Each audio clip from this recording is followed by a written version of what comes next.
Welcome to the Pockets of Knowledge podcast. I'm your host, Desiree Stanley, here to share some amazing conversations. We're talking business, health, making and saving money, or starting something epic. Think of this as your go-to spot for stories that do a lot more than just kill time. They spark ideas, give you a boost, and perhaps even change the way you look at the world. I'm pulling in the experts, the thinkers, the doers, and the dreamers. We're about to dive into stories that open doors and ideas that light up your brain. Here we go.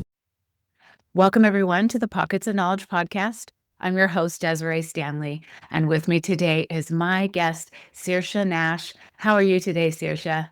I'm good, Desiree. Yeah, and I'm looking forward to this conversation. And me as well. And so I am honored to have you on. We're going to be talking about something that I think women don't often get enough information about. And so just to share who you are a certified health coach. You're a yoga instructor. You really are a public educator for Live UTI Free. And so this is going to be the heart of our conversation, is about UTIs, women's health. And so again, welcome. Thank you for joining us. And Saoirse, would you tell us how this journey came to be for you? What led you down this path to where you are now? Absolutely, yeah. So from my early teenage years, I always suffered with acute UTIs. So I would get 2 to 4 a year. They would be incredibly painful, but actually resolve quite quickly and easily. I had no one around me at the time that was telling me that this wasn't normal. So I lived my teenage years and then 18, 19, 20, early 20s, just kind of coasting along, getting these UTIs occasionally, dealing with them I was using bicarbonate of soda in water to alkalize the urine. And essentially, that's all I was doing. I wasn't taking antibiotics. I was just kind of gritting my teeth, getting through them, and then carrying on. And then I think I was about 24 when I started developing UTI symptoms that just never went away. None of my usual methods were resolving them. And I went to my doctor, had a test which did show as having an infection. I was given a very short 3-day course of antibiotics. And when that didn't resolve the symptoms, essentially I was told, well, that's all we can do. And I was kind of sent home. I think my doctor referred me to my local urology department, whom I didn't hear back from for 3 years. It was that moment when I realized that I wasn't going to get any further help from the medical community, at least not in Ireland. It's really not a recognized or understood condition in Ireland. That I took to Google. I was doing, Dr. Google, trying to understand my symptoms, what might be causing them, what I could do to solve them. And when I came across the Live UTI Free website and spoke to the founder, Melissa, who was, I think, the first person who gave me valuable information and showed some sort of empathy and support, I think that really kind of kickstarted my desire to help other women in this position. And then as I sort of started treatment with a doctor in England and, started feeling better and gained back some more energy, I just really wanted to do whatever I could to kind of educate other women and support other women, because I don't know about you, but I haven't met a woman yet who hasn't had a UTI. So I think it's a really necessary area of women's health to talk about. Yeah. Thank you for sharing that with us. And you're absolutely right. I think if you ask, 10 women that you see just out and about, every single one of them is going to say, yes, at one point or another, I have had this.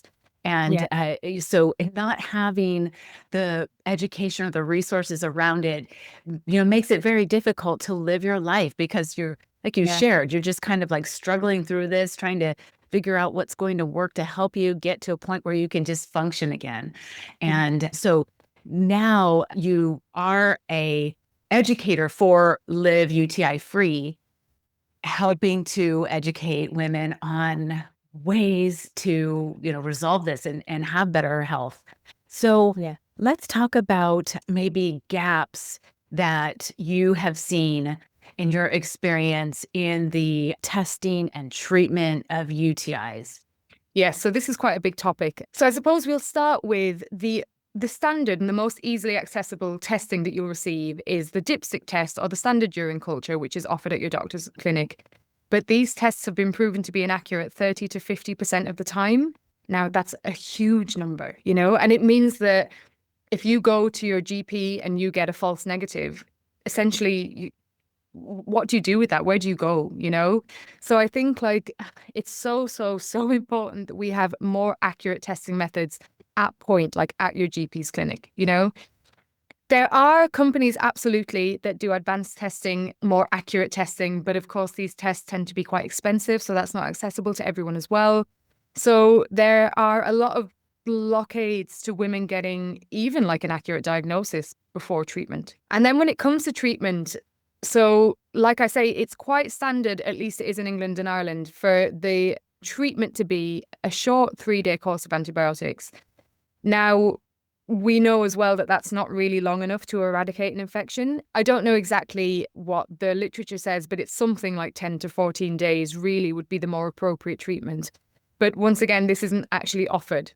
And I mean, if you've gone to your doctors and you've had a negative test, you might not even get the 3 days, let alone the 2 weeks. So it's kind of like, yeah, women are up against it from the moment they enter the GP clinic. There's also the fact that I suppose if and when you find a doctor who uses advanced testing methods and can identify the organism causing your infection, the standard treatment tends to be antibiotics and obviously a much longer course, which is really valuable. Like I was on a really long course of antibiotics to help me with my infection, and it gave me my life back. If I went back, I'd do it again. But it also comes with side effects, right? Antibiotics have an impact on gut health and vaginal health. So I think and often it can feel like you're trading one problem for another. You can then develop gut conditions or an imbalanced vaginal microbiome. So I think it's kind of like the issue as a whole needs more funding, more research, more awareness. We need better testing on site at your GP's clinic. And I think that's really valuable. But I think we need to also talk a lot more about diet and lifestyle. What's been causing your lowered immunity, how we can support that, how we can support your gut health while you're on treatment. And I know that certainly for me and for a lot of women, that's not a conversation that's had at all with your GP. So it's kind of like the entire situation needs a reboot and just more time and research, like I say, invested into it. Yeah, and you're so right. We're talking about antibiotics, and we all know that really it's not ideal to be on these consistently, right? Because you begin to develop immunities anyway, and there's all kinds of issues around the ineffectiveness of them after periods of time. And so it's important that we're addressing the issues, kind of before we even have to get to that. And so like you were sharing, health in terms of what we're eating and just, general health is so important in this conversation. It's like the whole picture.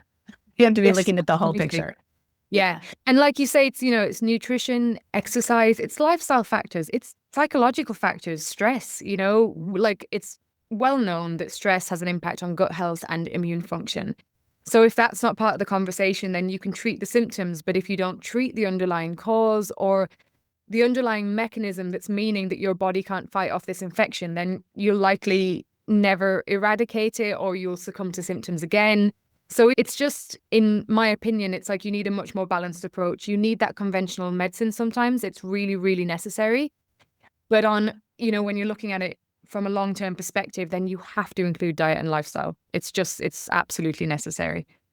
Yeah, for sure. And that's such a great point, is that we, in terms of gut health as well, and the damage that can be done by these antibiotics for the gut health is another huge point. But the stressors and your point about if you're not addressing the stress that you're experiencing in your life, which is, of course, suppressing your own body's natural immune effectiveness, you're going to continue to have these problems and maybe other problems down the line. So absolutely, that's where I wanted to go with that.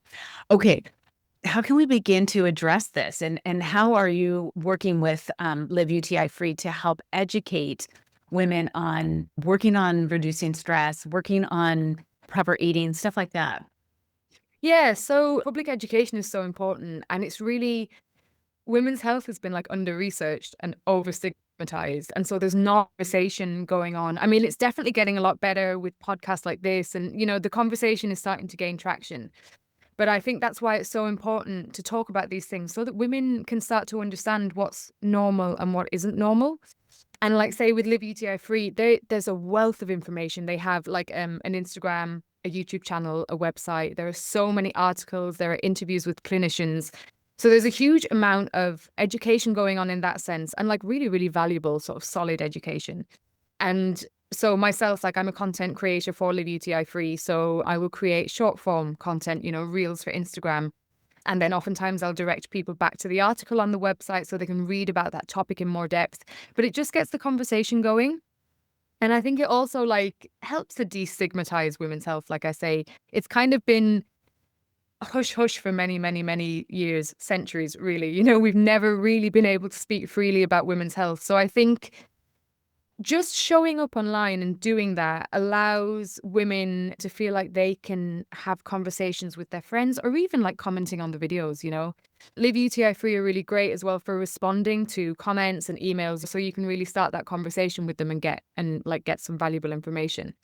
I also do the same with my own Instagram. I'm making content to try and, it's kind of gut health is my big focus, but it's just like getting the information out there to people. Like, you don't know what you don't know, right? So and because people are using social media so frequently nowadays, I think it's actually a great way of educating people and getting the conversation going.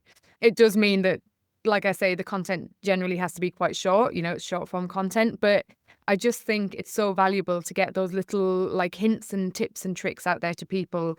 I know that for me, I'm a reader and a researcher, so I'll use social media. I'll see a short post on something and then I'll go off and read more about it. So I think that's a really valuable thing there. It's just getting that conversation going and getting that little bit of information out to people, and then if they want to go further with that, they can. But yeah, I just think it's so important to get that conversation going. Yeah, absolutely. You're so right. The point that you made about women's health being never really researched for hundreds of years. It's like Yeah. we're just barely really starting to look at women's health and wellness and well-being, and just even, anatomically, and really understanding the differences in how our body functions, and that's different than men. And Yes. so, this opening these conversations up, I think, is so great, because then we do remove that stigma about Yes. talking about our health and the problems that we're experiencing, so that we can learn and understand, but also find solutions to problems that we're having, right? Yeah, because I think one of the big issues with women's health, because it's been hush hush, is that things that are common have become normal when actually that's the case. There are a lot of common issues that women experience that we think are normal, but actually they're really quite abnormal. But you need to get that conversation going. You need to be able to talk to other women, hear their experience, access this information, without the shame and stigma, so that you can start to compare to your situation, and that you have some idea then of whether what you're experiencing is normal, or whether you need to seek some help and some support for that. But yeah, as we're saying, there needs to be like a releasing of that stigma, so that women feel able to seek that information out and share with each other. Yeah, absolutely. Yeah, and it starts with these bits of information that you're sharing that lead to articles about more information, so that we can educate ourselves and understand. And I think a lot of it has to do with listening to our own body, right? Mm. And Yeah. understanding, like, if we don't feel right, there's Yeah. probably something that's not right. Yes. And, sometimes that can take time digging into figuring out what's going on, but it starts with just listening to ourselves, and, Yeah. beginning to question why is this happening? And, Yeah. then what can I do about it? Yeah, absolutely. And that kind of leads me to this idea of, how do we begin to get doctors to listen to us? And how do we be our own advocates for our health? And when we know something's not right, not being just brushed off, and allowing that to happen, which frequently happens. So what are Yes. your thoughts? I think this is really tricky. And even, I've been kind of going back and forth to doctors now for what, 5, 6 years, and I still struggle with this. It's really challenging to sit in front of a clinician, someone who's medically educated, and push back and, and kind of stand up for yourself and say, well, look, I know that you're telling me the test results, but I'm telling you that something's wrong in my body. So this is a really challenging thing. And I think, a lot of people that I've spoken to have found that really difficult. I think being educated on the topic is really valuable because it means that you can go in and you can quote statistics or information to your doctor. But that can also be really difficult to do when you're tired and you're in pain and you're kind of worn down by this. Live UTI Free actually have a downloadable take to your doctor resource, which I think is really fantastic because you can then bring these sheets of paper to your doctor. That's got all of the language and the statistics that you need your doctor to know. You don't have to remember any of that. You can pass that over to your doctor and then you can focus on explaining your experience. And, I think that can lift some of that burden of having to present all of the facts to your doctor. I think, like, I don't know, again, how doctors' visits work in other parts of the world, but if you feel comfortable having a supportive family member or friend or partner there with you, someone who can back you up when you're talking about your experience, then that could be quite helpful. There are also sentences that you can say, I think I'd written something down here. Specific sentences like, I trust my knowledge of my body, something needs investigating. Or, can we please consider all possible causes, not just the common ones? So those things are all helpful. But I mean, at the end of the day, it's just hard. Like I say, oftentimes you're tired, you're in pain, you're scared if this has been going on a long time. And it can be really, really challenging to sit in front of a clinician, especially one who's disinclined to acknowledge your experience. As we've seen with testing, testing methods are not always accurate. And sometimes a clinician focuses on that result as opposed to your lived experience. And that can be really, really challenging. But yeah, that take Live UTI Free is fantastic because it lifts that burden of you having to bring all of the factual stuff. And then you can just focus on explaining your own sort of lived experience. That's fabulous. Thank you so much for sharing those with us. We'll link the website for Live UTI Free so the resources are accessible. But I think there's a couple of things there. Not only are you tired and worn down and not feeling great, and so having to also sort of push back on somebody who you are supposed to look up to, I mean, because I think this is how we're sort of all raised, right? Like the doctor knows best. They know better than we do. They've been educated all these years on this. So maybe they're right. And so it's so like feels very defeating. Like you just, okay, well, I'm just gonna have to give up and just deal with it on my own. But you've now provided us with some really great, resources and things to say. And if we're not able to say those, here it is written down. I don't have to worry about quoting some, research or whatever.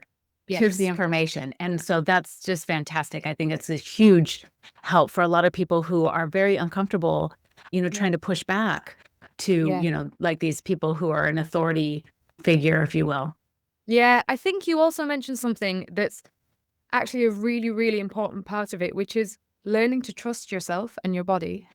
I think the more certain you are that you know your body and you know when something's off, the easier it is to go and push back, Like you say, it can feel counterintuitive to push back against a doctor because you're going to sit there and you're going to go, well, I'm not medically trained and this person has gone through however many years of college. But when you trust yourself, when you've spent time connecting to your body, listening to the feedback, because your body speaks in symptoms, right? It doesn't have a verbal language, that's the brain. So your body speaks to you in symptoms. And when you've spent time listening to that, making space for your body to speak to you, and you are more confident that you know your body and you know when something's wrong, then that does help. It doesn't make it easy, but it can help when you go to your doctor because you can sort of stand more firmly in your position when you say, look, I understand that the test is not showing us an answer right now, but I'm telling you that something's wrong and we need to investigate this further. But that can take time to kind of get to that space where you're feeling confident in that, it takes practice.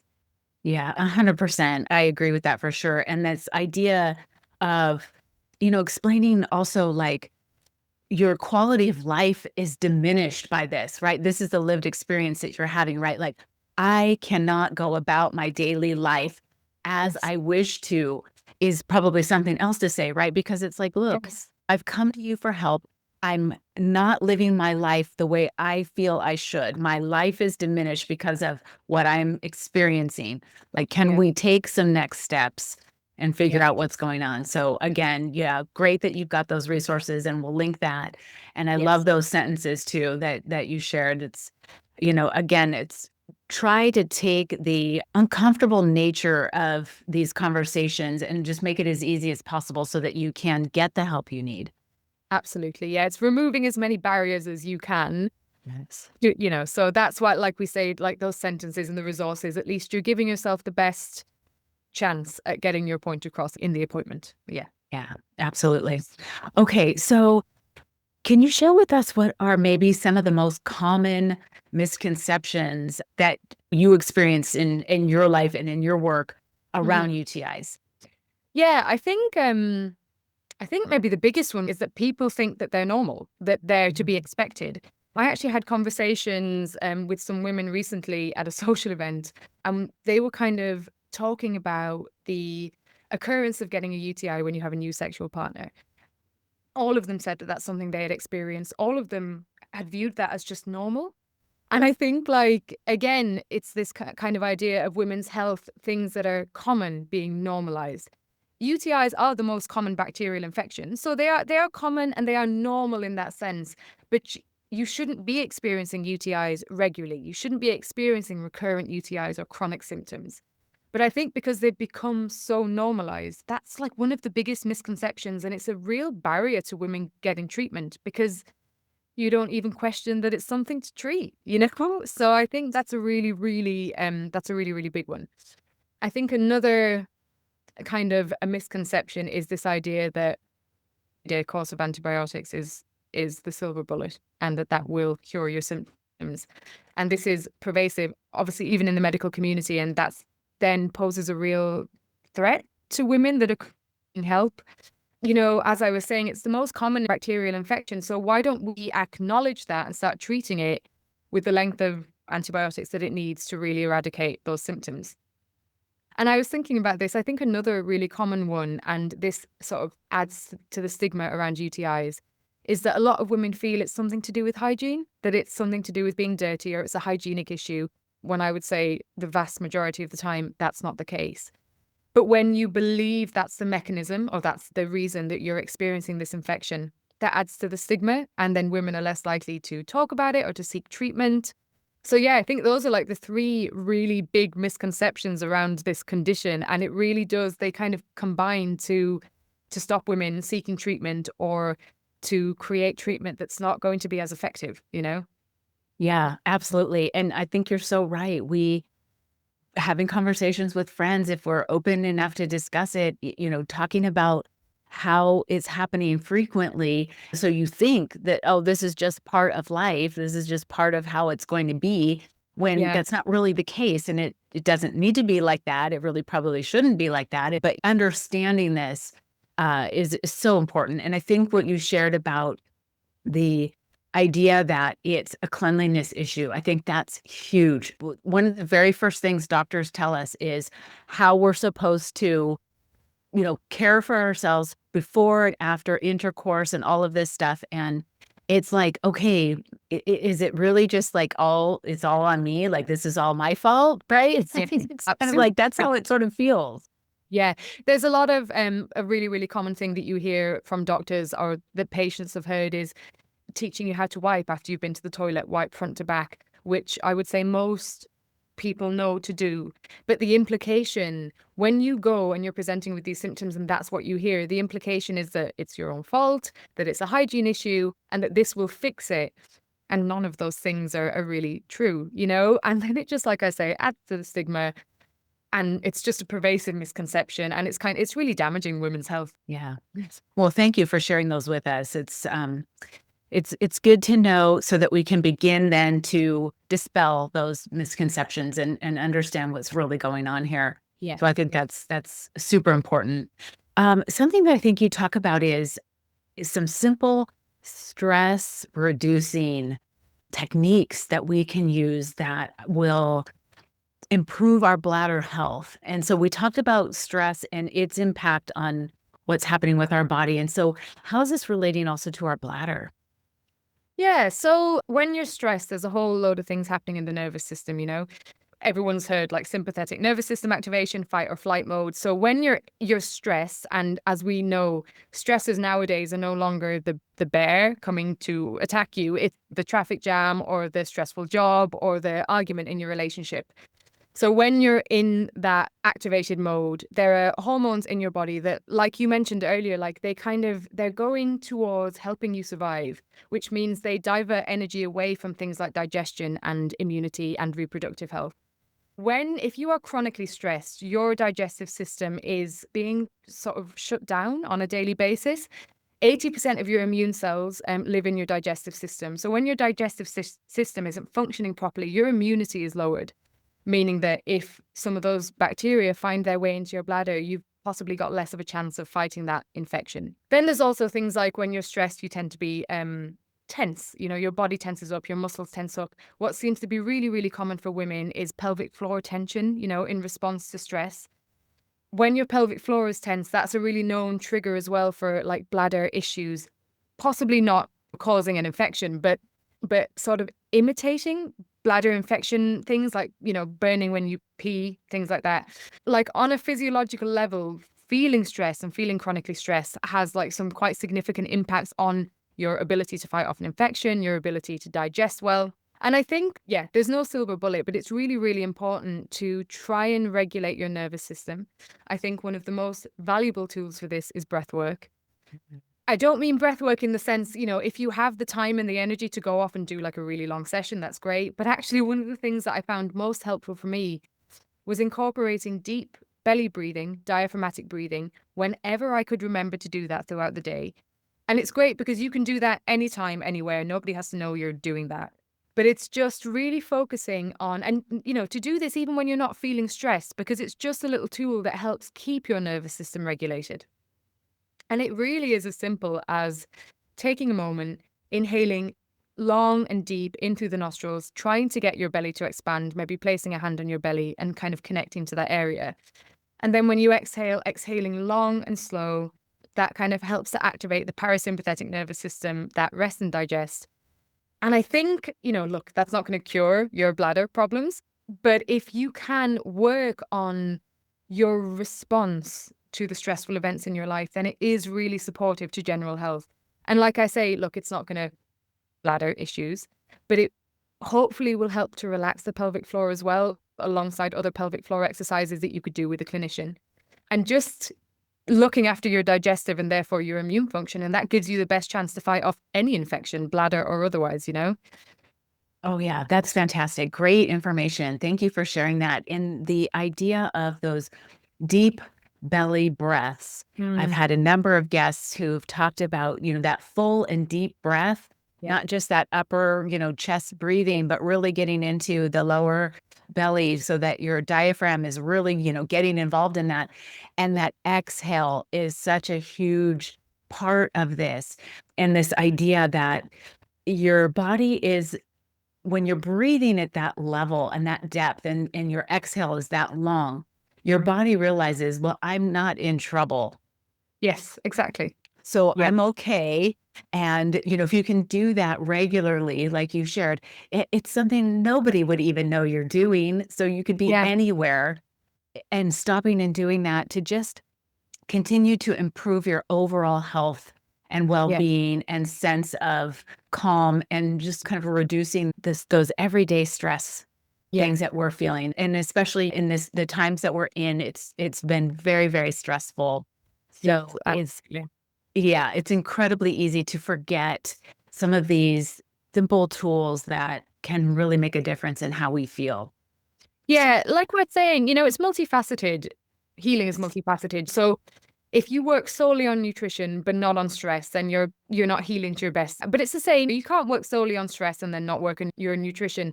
But I do think stress is it's hard, isn't it? Because we're all under stress. Like you say, it's a normal part of life to some degree. But for most of us, it's in an there's an excessive amount of stress. And I know it can sound really flippant to say work on your stress. You know, it's not always so simple, but that's why tools like breath work are so valuable. Because yes, you might not be able to eradicate all of the stresses from your life, but you can modulate your response to that stress. And the calmer you feel and the more time you spend in that rest and digest parasympathetic nervous system, just the better equipped you are to deal with your life, the more likely it is that you'll have energy to make yourself a good meal. The better your digestion is working when you eat that good food, the more improved your immunity is, So it's really, like I say, it's not the only thing that you need to do, but it's a really, really supportive area of your life to look at. Yeah, absolutely. Great point and reminder for us all. So thank you for that. Yeah. So being a yoga instructor, there's something that I think you teach, which is how yoga and some specific yoga movements can help us with our pelvic health. So can you share some of that with us? Yeah, absolutely. Like yoga's fantastic because it works on the nervous system. I mean, like a lot of yoga is sort of matched to your breath. And obviously, yogic breathing, a lot of the time, you are encouraged to take full, deep abdominal diaphragmatic breaths. So, in that sense, just engaging in a yoga practice can be really supportive to your nervous system and help with stress. But yeah, exactly. There are yoga poses that can kind of help to stretch and relax hip muscles, inner thigh adductor muscles, pelvic floor muscles. And these can be really valuable if you do feel like you are struggling with tightness in that area. I can mention some poses and then people can go and kind of check them out if they need. There's happy baby pose, there's child's pose, yogi squat, and butterfly pose. So all of these poses are great for, like I say, sort of stretching and strengthening the kind of the thigh, hip, pelvic floor muscles. And so for me, when my bladder was really bad, I couldn't do other forms of exercise. Impact exercise and strength training seemed to set off my symptoms, but I could do yoga. And I found that it was so, so valuable for helping me feel calmer, helping me feel less anxious and fearful around my health. And then engaging in some of these poses, especially if you can do them every day, it really, really has helped with like pelvic floor tension and tightness. So yeah, in that sense, it's working on the psychological and the physiological aspects, It's like definitely helping with your stress and your anxiety, but it can help with the actual physical tension as well. And I think for a lot of people, when you're in pain and tired, you don't want to, or maybe you can't go for a run or go to the gym. But for most people, they can take 20 minutes at home to do yoga. There's so many yoga videos on YouTube. You don't need to go out and go to a class and be there for an hour and a half. 20 minutes of yoga to just sort of get yourself back into a more calibrated state, can be really, really valuable. Yeah. Yeah. Thank you so much for sharing those with us. Great suggestions. I'll detail some of the information in the show notes on the different positions that you shared in there. And all of them are basically on the ground, right? So when you're not feeling well anyway, what do you want to do? You want to just go lay down. Absolutely. So here's some moves that you're laying down and you can do to help that just whole area as you just shared. Hips, your thighs, the pelvic area. It's like all of that. And so many of us sit all day long. And that is a huge issue for our, hips and our adductor and, just kind of all of the hip muscles, everything like in that pelvic region. So these moves are fantastic. So thank you for suggesting them. For those who aren't familiar with it, they're great things. And I try to incorporate in my workout routine, yoga moves and practice at least once a week. Yeah. Okay. How did your experience with the chronic UTIs like kind of influence your approach when you're working with other people? Yeah, I think yeah, it's definitely heightened my compassion and understanding because you've lived through that experience. It's not that you can't be compassionate without having experienced it yourself, but there's definitely something really, really valuable when you're talking to someone who has experienced the same thing or something similar to you. It's one of the things that was so, so important for me when I first made contact with Live UTI Free. Melissa, the founder, was the woman who answered my email, and I had read her story on the website, and I knew that she knew what I was experiencing. So I think that's the biggest thing for me is that when I speak to women who are struggling with bladder and other pelvic health conditions, I can really, really empathize, because I've been there. And I think that's possibly one of the most important things. I mean, Of course, when you're struggling with things like this, you need treatment, you need a solution. But I think it's so, so valuable to know that you're talking to someone who really, really sees you, who really understands what you've been going through. So I think that would be the main thing. Like, my experience has really given me that kind of empathy and compassion. So I'm the patient liaison for patients in Ireland. So any ladies in Ireland who contact Live UTI Free and want to speak to someone who's gone through something similar, they're given my email address. And I know that that's the feedback I've had from some of those women as well, that it's just been so, so valuable to be able to reach out to me, to speak to a real living person who's gone through the same thing. And it hasn't, it doesn't necessarily help your symptoms, but it helps your, your mental health. It helps with that anxiety. And also for them to know that I've been there and I'm better now. I'm not cured, but I'm a lot better than I was. And that provides some hope for them as well. So I think, yeah, it's those things that have kind of really enriched my ability to be able to communicate with other women going through something similar. Yeah, absolutely. There really is something for that, having that support, somebody who understands because they have been through maybe not exact experience that you've been through, but something very similar Yeah. that, they can just be kind of like the arm around your shoulder. Like it's, I understand. Yeah. I can relate to what you're going through. And there's Yeah. something about having that that does give us a little bit of hope and, help us feel seen, like you Yeah. shared for sure. Yeah. Oh gosh, this has just been so fantastic. So at this point, I think I want to ask you if there's anything that you think the person who's listening needs to know that you maybe haven't shared to this point. What would you like to say? I think it's actually something that you brought up yourself earlier. I think the most valuable thing for me in my own experience, and I think what I see for other women, is that you really, really have to trust yourself. You really, really, you do know your body best. I understand that you might have been seeing clinicians who have a lot more medical knowledge than you do, but nobody knows your body better than you do.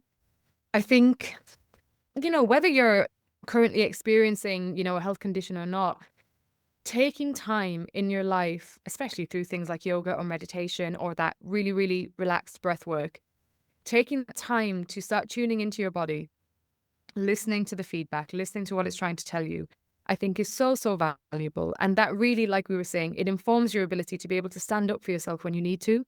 And yeah, I just, in my own experience, I've had many appointments over the years where I've left feeling misunderstood by the clinician or, maybe fobbed off a little.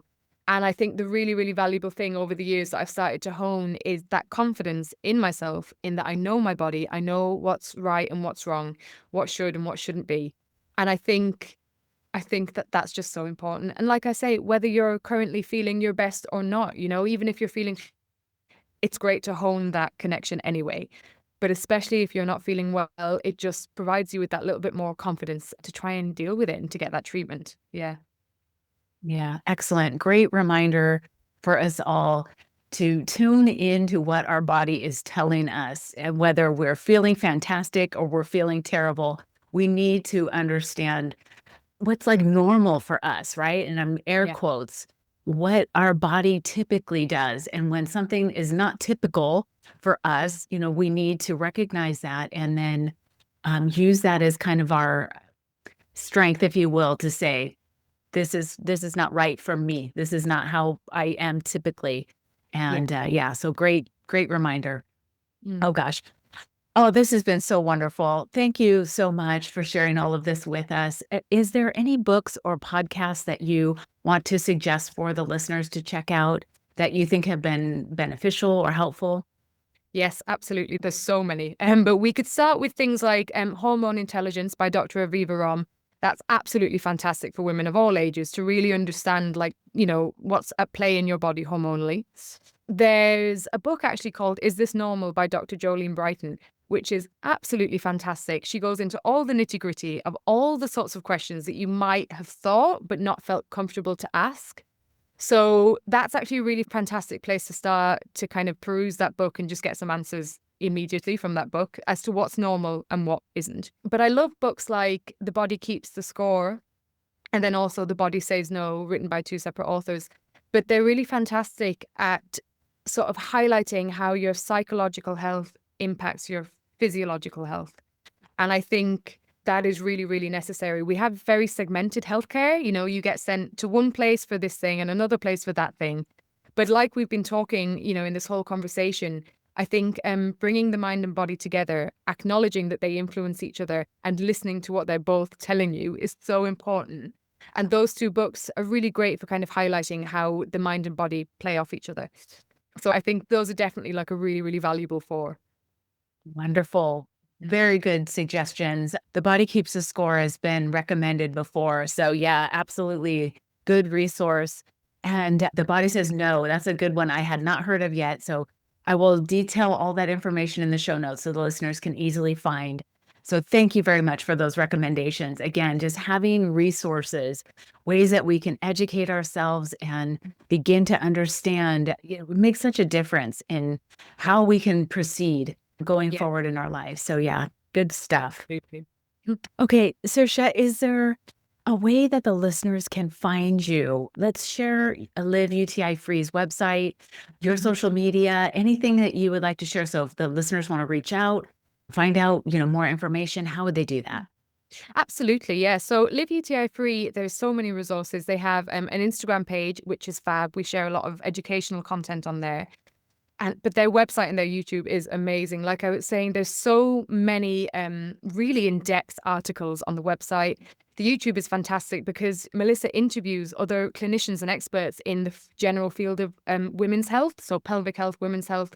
So I would absolutely, there's so many questions that might be answered from those articles and those videos alone.